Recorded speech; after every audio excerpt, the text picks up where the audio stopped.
You are Locked On Ole Miss, your daily podcast on the Ole Miss Rebels. Part of the Locked On Podcast Network, your team every day. Thanks for making the Locked On Ole Miss podcast your first listen every day. We're free and available wherever you get your podcast, including YouTube. We're part of the Locked On Podcast Network, your team every single day. Hello, I'm Stephen Willis from the Locked On Ole Miss podcast. He is Derek Vandygriff from Ole Miss After Dark, and he is here for his weekly segment on all things basically Ole Miss. How you doing, Derek? I'm doing pretty good. How about you? Pretty good. At the meet and greet and walk-ons in Ridgelands last week, that was the first time we had actually met in the same room. I got to see a lot of regulars, a lot of people that participate in the podcast, and I just thanks to everybody for that. It was awesome. It was so much fun. We had a blast. Me and Hitch rode down with me. For anybody that was there, y'all got to meet him as well. Kind of like you said, it was the first time me and you had been in the same room and actually met face to face after all the shows we have done together. So it was good actually getting to meet you face to face, but more so all of the regulars, the listeners, even people that you have on your show. Lord, me and Hitch stayed probably 20 minutes after you left, just hanging out with Josh Guest, sitting there talking, about God knows what really in the end of it, but Josh was a really fun guy to talk to. And then just everybody else that was there. You had one heck of a turnout there. I mean, there were tables upon tables upon tables of people, man. Yeah, and it had gotten to the point where I kind of got overwhelmed, and I couldn't hang out with as many people for as long as I wanted to, because I kept having to go around the room and glad hand and kind of play politicians, because there was over 40 people that came to that event. Oh yeah. I think so easily. I was thinking somewhere, close to 50 was kind of my estimation. Just seeing everybody that was there, and it was either that Monday or maybe earlier that Tuesday, the day of the event, is when both Dole and Fisher announced they were getting into the transfer portal. So there were people seeking out a baseball guy to try to calm some nerves there that night. So I was definitely bouncing around a good bit there, trying to calm people down, talk them off the ledge a little bit, right? But again, it was so much fun talking to everybody, and just people that's been watching your show since I've come on, ever since I started with you back in 2022, I think it was, or maybe towards the end of 2021, whatever year that was, whenever I started. So a lot of people that have been listening for a really long time. So it's really good to meet and talk to all of them. We did a lot of talking that night. But, it was one of those things where it was so much fun. You never thought about it being anything more than hanging out with people, right? So it was a really, really good time. Yeah, and the next one I was sitting here thinking is like the next meet and greet that I do probably needs to be on the Mississippi coast, honestly. Down like at the Beau Rivage in that area. I've getting a lot of feedback on that, because if Ole Miss goes to the playoff, I'm going to end up in Oxford. So that's going to handle the North Mississippi meet and greet. So that would leave like the coast for maybe next summer or something like that. Okay. Yeah. Me and Hitch actually talked about that on our drive home on Wednesday, wondering if you were ever going to make it up to Oxford to do one up there, because we were talking about the turnouts you had down in Ridgeland. You get that sucker up in Oxford, and you're liable to pack half a place, or hell, maybe even an entire restaurant out with all the Ole Miss fans that are up there, though. So, but yeah. Kind of just like you said, though, really impressed with everybody that showed up and the turnout, and had a really, really good time with it. Well, to change the subject from something that was awesome to something a little bit less awesome, what is going on with baseball? Yeah, kind of like I mentioned a minute ago, you lose Fisher, you lose Dole. Me and Hitch have covered this a lot on Ole Miss After Dark the last couple weeks. But it's the nature of college athletics right now, right? There's nothing binding anybody to a school right now. For whatever reason it is that you want to leave, you're free to leave whenever you want to. It doesn't matter what you renegotiate. It doesn't matter what you've signed. It's your right to leave. They exercise that right. They've gone on to Tennessee. the silver lining for that is that we freed up a bunch of NIL money, right? Whatever was allocated to baseball that was going to Fisher and Dole, that's now freed up for you to go out and try to accumulate enough guys to replace that kind of talent. And look, they're doing a pretty good job right now in the transfer portal. It's been a really, really hot week. We've had Isaac Humphrey, Mitchell Sanford, Ryan Moorman, J.P. Robertson, a JUCO pitcher, and then Austin Fowley, the freshman backup catcher from Kentucky, all commit this week. So it's really coming together, especially from an outfield standpoint. You got to find arms.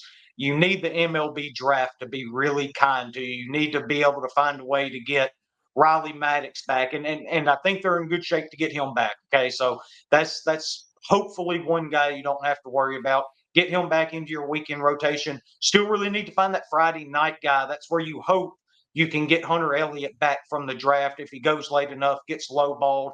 Maybe Ole Miss can come up with enough money to get him back. But even if he does, you still have to temper expectations with Elliott. He hasn't thrown a baseball in a year and a half now, not competitively at least. So there's going to be a little bit of rust for him to knock off if he is to come back. I still don't expect him back. I said this on Ole Miss After Dark last night when me and Hitch recorded. I had thought there was a 0% chance. I'm up to about 35% now. So still, I don't think it's likely he comes back. But from conversations I've had over the last week, I think it's more likely than before. I've gone from 0 to 35. So don't get your hopes up, but I do still think there's a shot he comes back. Mason Nichols is another guy that you got to find a way to keep out of the major league draft. Guy that was absolute nails for us last year in that Sunday role. So that's what we're looking at right now. Try to keep Maddox and Nichols at least for Saturday and Sunday, and try to find a Friday guy, whether that's Elliott or if there's somebody else out there you think you can bring in. And we're bringing in a really talented freshman class too. That's something that doesn't need to get overlooked here. We've got a couple of really good players. Slade Caldwell will not make it to Oxford. Something else we went over yesterday on Ole Miss After Dark. I know he's enrolled in summer school. Like, that's been the big thing for 2 weeks now. Oh my God, Slade Caldwell enrolled. Yeah, everybody enrolls in summer school, gives them leverage. He's not making it to Oxford. Slade, if you're listening, I beg you to prove me wrong. I would love nothing more than for you to throw up the middle finger to the MLB draft, show up in Oxford, and start hitting tanks for the Rebels. That would be fantastic. But besides he's that, he's Corbin Carroll. That's what he is. He's Corbin Carroll. Yeah. I mean, he's nuts, man. A legit 5-tool player, not the biggest frame, not the tallest guy. But he does everything exceptionally well. He's not making it to Oxford. He'll be a first-round pick. He's going to make millions. And kudos to him. Go make your money while you can make it, man, because at some point you're going to hit an age and a wall in life where you're not going to be able to make that kind of money anymore. Get it while you can get it. So, but they're trying to piece some things together right now. I said it probably 3-4 weeks ago, whatever it was, that I won't judge the off season until it's complete and I have a full roster to look at. Things were incredibly bleak a week ago when Fisher and Dole entered, kind of building a little bit of momentum, at least on the offensive side, getting these outfielders in. And like I said, getting J.P. Robertson last night out of Pearl Community College. He looks like a pretty good arm. Haven't dove into him real deep yet at this point. I imagine we'll get into that next week on Ole Miss After Dark. But got to start finding more arms, got to get more depth. That's got to be the focus right now. Yeah, believe it or not, I'm having a brain tumor moment at the moment. But the shortstop for Ole Miss, what's his name? Luke Hill. Yeah. Did you think whenever the text message scandal that went around earlier in the season that happened that he would be the last one standing from the last year's transfer portal class? Yeah, and look, Luke has always said the right things now. And granted, I know you can say whatever you want to. My interactions with Luke have always been really positive. He's always seemed to really like Ole Miss. And quite frankly, this solidifies all of that for me. Look, he was really good friend. Not only really good friends with Dole and Fisher, hell, he was roommates with them. I mean, he lived with these guys. So that had to be hard on him, them jumping into the portal, But look, Luke's here for the long haul. He's got another year to prove to the scouts, and he was a great hitter in conference play, right? Really swung the bat well. He's going to be a leader on this team. Will Furness is going to be a leader on this team. they've got to grab the reins of every other player, hold everybody accountable, and get this thing turned around and headed in the right direction. But I think it starts with those two showing great leadership. And so far, since these guys have gotten into the portal, those are the two guys that have stepped up, have been very vocal, and have shown that leadership for us. Thanks again for making the Locked On Ole Miss podcast your first and listen every day. When we come back, we're going to talk with Derek about SEC Media Days and the storylines that he's looking forward to. We're going to kind of ask all our guests this week about SEC Media Days as we get ready for Lane Kiffin to appear Monday. I love sports. I love them so much. I never want them to stop. But as the playoffs wind down, we get fewer games. And the sports aren't sportsing the way we want them to. But FanDuel lets me keep the sports going whenever I want. All I have to do is open the app and dream up bets anytime I'm in the mood. And this summer, FanDuel is hooking up all customers with a boost or a bonus daily. Maybe you can bet on Ole Miss, the Ole Miss Rebels over under on wins at 9.5. Or maybe you're interested in Ole Miss being minus 122 to make the college football playoff. Maybe you want to get a little bit more granular and you'll bet on Jackson Dart to win the Heisman Trophy at plus 1,500. Maybe that's your flavor. That's right. There's something for everyone every day all summer long. So head over to FanDuel.com/lockedon and start making the most out of your summer. FanDuel is the official sports betting partner of Major League Baseball. Are you watching Fox Sports or ESPN on your TV all day and you have to turn down the volume with all of the screaming and shouting? Make the switch to Locked On Sports today. It's a free 24/7 sports streaming channel programmed for you each and every single day to bring you the biggest stories without all of that screaming. Locked On Sports Today brings you can't-miss analysis, news, opinions, streaming 24/7 on YouTube or the free Amazon Fire TV channels app. Part of the Locked On Podcast Network, your team every day. And Derek, just to let you know, we talked about the Locked On Sports today.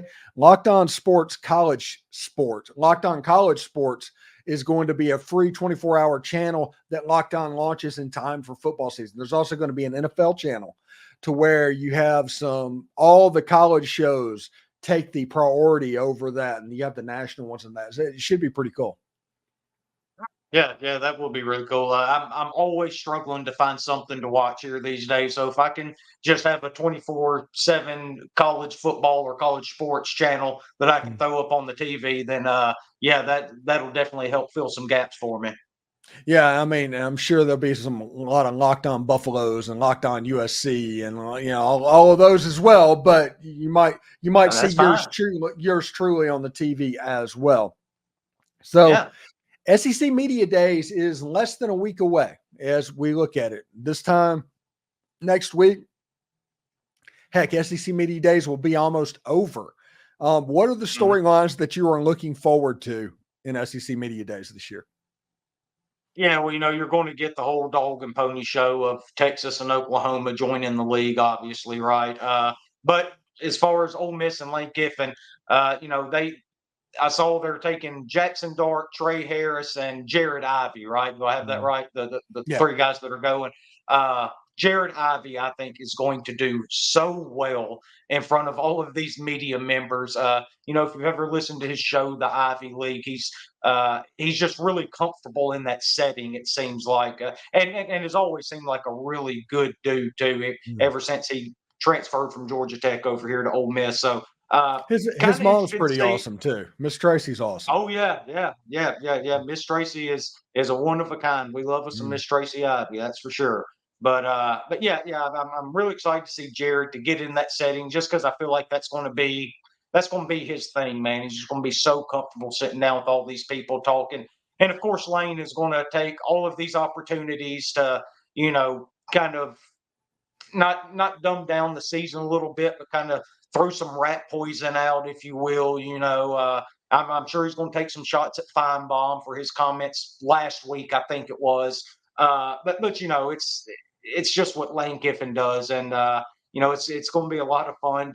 It's always been the official kickoff for me for football season. You are one of the people that, and God bless you for it, because it actually gives me something to listen to somebody that can do football 365 year round, right? I'm kind of the opposite way with baseball. I could do baseball that way year round because I can always find something to talk about. But man, when football season gets going, especially media days, that's kind of my kickoff a little bit to really get me excited. Wouldn't be totally surprised if you saw Kiffin kind of try to build Jackson Dart up a little bit with some of these media members, maybe try to start a Heisman campaign to kick off that plus 1,500 bet you were talking about a little while ago for him to win the Heisman.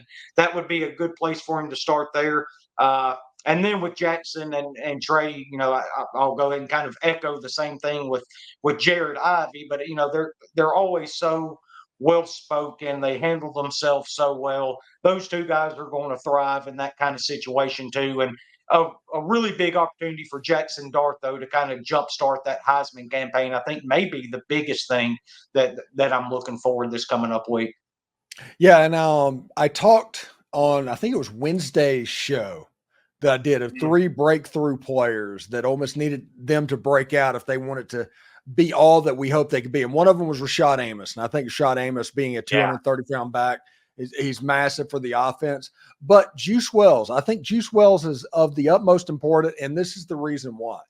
I think he is responsible for taking double teams away from Trey Harris. And if Trey Harris has single coverage, he wins. Nobody can cover him man-to-man. So if you can remove a double coverage on Trey Harris, that is a good thing. So that's the Deion Smith. That is the Juice Wells. Those players. I think that is a major key to the Ole Miss offense. Yeah, it absolutely is. And I don't know if that's the first time you've talked about it, or maybe me and you've talked about it privately before.